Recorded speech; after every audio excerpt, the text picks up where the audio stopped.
عورت کے فرج کی جو رطوبت نکلتی ہے، عام طور پر حاملہ عورتوں کو یہ زیادہ مسئلہ پیش ہوتا ہے، یا جسے عام زبان میں لیکوریا کی تکلیف اور مرض بھی کہتے ہیں۔ آیا کہ لیکوریا کی صورت میں اس کے اگلے مقام سے اور فرج سے، شرمگاہ سے جو رطوبت نکلتی ہے، سفید پانی نکلتا ہے، آیا وہ پاک ہے یا ناپاک ہے، اور اس سے وضو ٹوٹتا ہے یا نہیں ٹوٹتا، تو اس کی وضاحت ہم آپ کے سامنے رکھنا چاہتے ہیں۔ تو اس میں یہ بات ذہن میں رکھیں کہ یہ پانی جو ہے تین طرح کا ہو سکتا ہے۔ ایک وہ پانی کہ جو عام طور پر لیکوریا کے مرض کے اندر نکلتا رہتا ہے، اور سفید پانی بے امیزش خون، یعنی اس میں خون کی امیزش بالکل نہ ہو، اس کے پیلا پن، سرخی خون کی بالکل نہ ہو، بالکل سفید پانی ہو، چاہے وہ گاڑھا ہو یا پتلا ہو، چاہے وہ بدبودار ہو یا بدبودار نہ ہو، ان سب صورتوں میں اگر ایسا پانی نکلتا ہے تو وہ پانی جو ہے وہ پاک ہے۔ اس سے نہ تو کپڑے خراب ہوتے ہیں، یعنی کپڑوں پر لگ جائے تو کپڑے بھی ناپاک نہیں ہوتے ہیں، اور اسی طرح اگر وہ پانی نکلتا ہے تو اس سے وضو بھی نہیں ٹوٹتا ہے، وضو بھی برقرار رہتا ہے۔ جس طرح کہ یہ بہار شریعت ہے، تو اس میں یہ بہار شریعت کے اندر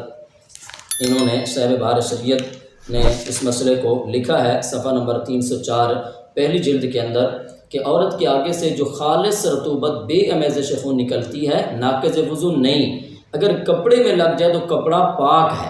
تو یہ بہار شریعت کے اندر یہ مسئلہ موجود ہے۔ اور اسی طرح دوسرے نمبر پر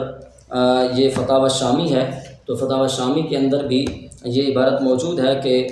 در مختار کے اندر فرمایا کہ رطوبۃ الفرج طاہرۃ، کہ فرج کی جو رطوبت ہے یہ پاک ہے، اور یہ امام اعظم ابو حنیفہ رضی اللہ تعالیٰ عنہ کا مذہب بیان ہو رہا ہے، اور اسی پر فتویٰ ہے۔ تو اس کے نیچے علامہ شامی رحمۃ اللہ علیہ نے یہ عبارت نقل کی ہے کہ وَلِذَا نُقِلَ فِي التَّتَارْخَانِيَّةِ أَنَّ رَطُوبَةَ الْوَلَدِ عِنْدَ الْوِلَادَةِ طَاهِرَةٌ، فرماتے ہیں کہ تتارخانیہ کے اندر بھی ایسے ہی نقل کیا گیا ہے کہ بچے کی رطوبت ولادت کے وقت، یعنی ولادت کے وقت بچے پر جو رطوبت لگی ہوئی ہوتی ہے وہ بھی پاک ہے۔ پاک بائی معنی کہ اگر وہ کپڑوں پر لگ جاتی ہے تو اس سے کپڑے ناپاک نہیں ہوتے ہیں۔ اور اسی طرح وَقَذَا الصَّخْلَةِ اِذَا خَرَجَتْ فِي أُمِّهَا، کہ اسی طرح بکری کا بچہ جو ہوتا ہے کہ جب وہ اپنی ماں سے خارج ہوتا ہے، جدا ہوتا ہے، تو اس پر جو رطوبت ہوتی ہے وہ بھی ناپاک، پلید اور حرام نہیں ہوتی ہے کہ اسے کپڑوں پر لگنے سے وہ کپڑے ناپاک ہو جائیں، ایسا مسئلہ نہیں ہے۔ اور اسی طرح کہا کہ وَقَذَا الْبَيْضَ، اسی طرح انڈے پر جو نجاست ہوتی ہے، تو فرمایا فَلَا يَتَنَجَّسُ بِالثَّوْبِ وَلَا الْمَاءِ إِذَا وَقَعَتْ فِيهِ، کہ نہ اس سے کپڑا ناپاک ہوتا ہے، اور نہ ہی اگر پانی میں وہ چلا جائے انڈا تو انڈے کے اس رطوبت کی وجہ سے پانی بھی ناپاک نہیں ہوتا ہے۔ تو بہرحال ہمارا مسئلہ اس سے وہ ہے کہ عورت کے فرج کی جو رطوبت نکلتی ہے تو وہ ناپاک نہیں ہوتی ہے، اور وہ ناقض وضو بھی نہیں ہے، اور کپڑے پر لگ جاتی ہے تو کپڑا بھی ناپاک نہیں ہوتا ہے۔ اسی طرح جد الممتار کے اندر امام اہل سنت شاہ امام احمد رضا فاضل بریلوی رحمۃ اللہ علیہ نے بھی اس مسئلے کی وضاحت کی ہے۔ اور دوسرے نمبر پر وہ رطوبت جو امیزش خون کے ساتھ نکلتی ہے، کہ اس میں خون کی جو ہے وہ رنگت موجود ہوتی ہے، خون کی سرخی موجود ہوتی ہے، یا پیلا پن اس کے اندر موجود ہوتا ہے، اگر اس طرح کی رطوبت عورت کی شرمگاہ سے نکل رہی ہے تو پھر وہ ناپاک بھی ہوگی خون کی امیزش کی وجہ سے، اور وہ ناقض وضو بھی ہوگی۔ تو تیسرے نمبر پر وہ ہے کہ عورت کے رحم کے اندر کوئی پھوڑا پھنسی کوئی اس طرح کا بنا ہوا ہے، اور اس کی وجہ سے وہ رطوبت جو ہے نکل رہی ہے،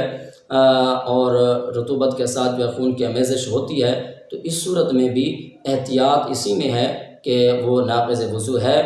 اور اس کپڑوں پر لگ جائے تو کپڑا اس سے ناپاک ہو جاتا ہے۔ تو بہرکیف اگر عام حالات اور عام روٹین کے اندر جو عورت کے